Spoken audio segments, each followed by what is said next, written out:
നമസ്കാരം. ഈ അടുത്ത് കേട്ടതിൽ ഒരുപാട് ചിന്തിപ്പിച്ച, കുറച്ചൊക്കെ വേദനിപ്പിച്ച ഒരു വാചകം ഇങ്ങനെയായിരുന്നു: ഞാൻ ഫസ്റ്റ് പ്രയോറിറ്റി നൽകി സ്നേഹിച്ച മനുഷ്യരുടെ കണക്ക് പുസ്തകത്തിൽ ഞാൻ വെറും ലാസ്റ്റ് പ്രയോറിറ്റി ആയിരുന്നു. നമ്മൾ ഒന്നാം സ്ഥാനം നൽകി സ്നേഹിച്ച, പരിഗണിച്ച മനുഷ്യർ അവരുടെ ലിസ്റ്റിൽ പോലും നമ്മളില്ലാതെ പോവുക. കൂടുതലും ഇത് വരുന്നതൊരു ദാമ്പത്യ ജീവിതമൊക്കെ ആയിട്ട് ബന്ധപ്പെടുത്തിയാണ്.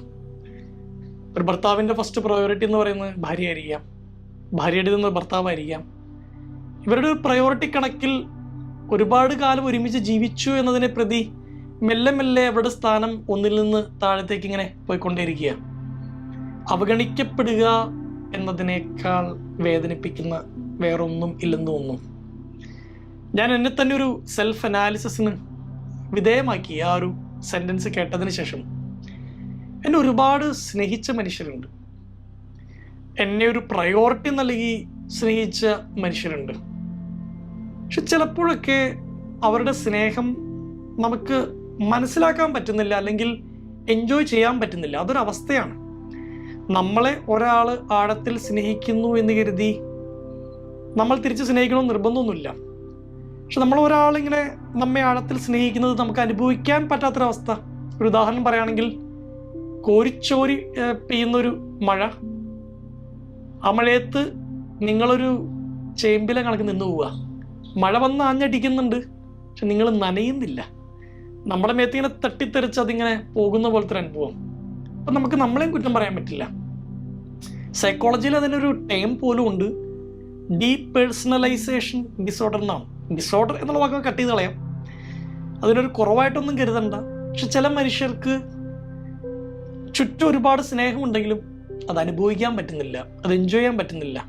ഞാൻ നിന്നെ സ്നേഹിക്കുന്നുണ്ട്, എൻ്റെ സ്നേഹം മനസ്സിലാക്ക്, നിന്നെ പൊന്നു പോലെ നോക്കാം എന്നൊക്കെ പറഞ്ഞാലും അത് അനുഭവിക്കാൻ പറ്റാതിരിക്കുക. അപ്പം നമുക്ക് ആരെയാണ് ഈ ഒരു സിറ്റുവേഷനിൽ കുറ്റപ്പെടുത്താൻ പറ്റുക? നമുക്ക് വിധിക്കാനേ പറ്റില്ലെന്ന് തോന്നും. നമ്മൾ ഒരുപാട് സ്നേഹിച്ചിട്ടും അപ്പുറത്തുള്ള ആൾക്ക് സ്നേഹം അനുഭവിക്കാൻ പറ്റുന്നില്ലെങ്കിൽ നമ്മൾ എന്ത് ചെയ്യും? കഴിഞ്ഞ ദിവസം എന്നെ ഇവിടെ കാണാൻ വന്നൊരു പയ്യൻ, അവൻ ഫാമിലിയിൽ കുട്ടി പ്രശ്നങ്ങളുണ്ട്. ഇപ്പോൾ ചേട്ടനുമായിട്ട് ചെറിയൊരു തർക്കമുണ്ട്, മാതാപിതാക്കളുമായിട്ടൊക്കെ ഒരു എന്താ പറയുക, ഒരു ഫുൾ ഫ്ലെജ്ഡ് ഒരു സംഗതി ഇല്ല. അവനിങ്ങനെ വർത്തമാനം പറയുന്നതിൻ്റെ ഇടയിൽ പറഞ്ഞതാണ്: ചേട്ടാ, ആളുകളൊക്കെ പറയില്ലേ എനിക്ക് അവളില്ലാണ്ട് ജീവിക്കാൻ പറ്റില്ല, അവനില്ലാണ്ട് ജീവിക്കാൻ പറ്റില്ല, എൻ്റെ ഭാര്യ ഇല്ലാണ്ട് ജീവിക്കാൻ പറ്റില്ല. എനിക്കതൊന്നുമല്ല, എനിക്ക് എൻ്റെ ഗുരുവായൂരപ്പനില്ലാണ്ട് ജീവിക്കാൻ പറ്റില്ല. അവൻ മനസ്സിൽ വിശ്വസിക്കുന്നു അവൻ്റെ പ്രയോറിറ്റി ലിസ്റ്റിൽ എന്തായാലും ഗുരുവായൂരപ്പനുണ്ട്. ഗുരുവായൂരപ്പൻ നേരിട്ടൊന്നും സംസാരിക്കാത്തത് കൊണ്ട് അവൻ്റെ മനസ്സിൽ അവരുടെ വിശ്വാസം, അതാണല്ലോ ഭക്തി വിശ്വാസം എന്ന് പറയുന്നത്.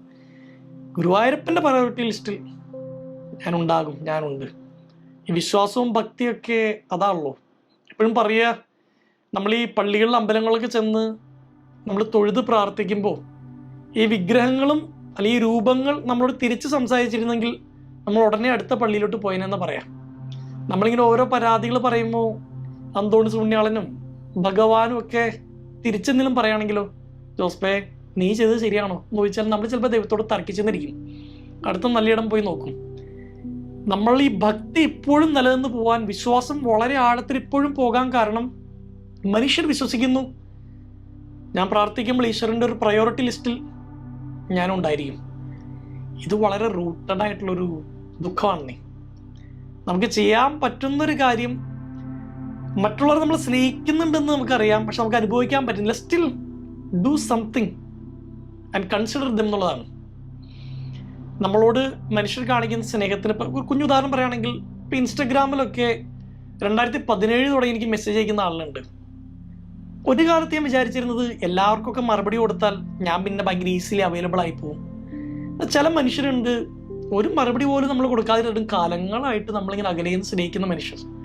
ഞാൻ വിചാരിക്കുന്നു, എൻ്റെ ആ ഒരു ഈഗോനെ മാറ്റി വെച്ചിട്ട് എത്ര കാലം ഈ ഭൂമിയിലുണ്ടെന്ന് എനിക്ക് പറഞ്ഞൂടാ.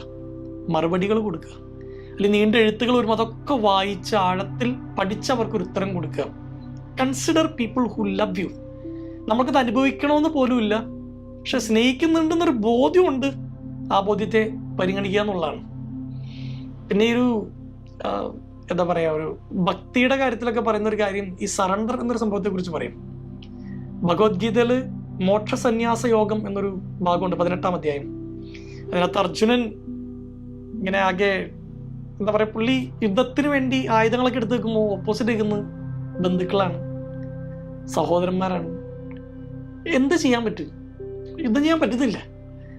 ഭഗവാൻ അർജുനോട് പറയുന്നത്, എടാ നീ ആയുധമൊക്കെ താഴെ വയ്ക്കും, നിന്റെ ചിന്തകൾ നീ മതിയാക്കാൻ, just surrender to me, simply surrender.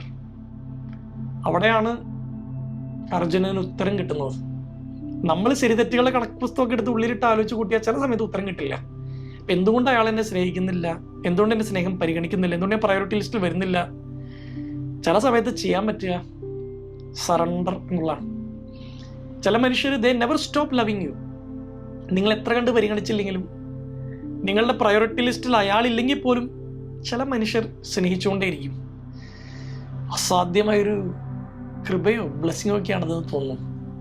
ഞാൻ ഇന്ന് ഇങ്ങനൊരു വീഡിയോ ഒരു ടേക്ക് അവേ ആയിട്ട് ഒറ്റ വരിയിൽ പറയുകയാണെങ്കിൽ, കൂടെ പാർക്കുന്ന മനുഷ്യരെ കുറെ കൂടി പരിഗണിക്കുക എന്നുള്ളതാണ്. നമ്മൾ ഒരുമിച്ച് ഒരുപാട് കാലം ജീവിച്ചു കഴിഞ്ഞ് നമ്മൾ യൂസ്ഡ് ആയി കാണും.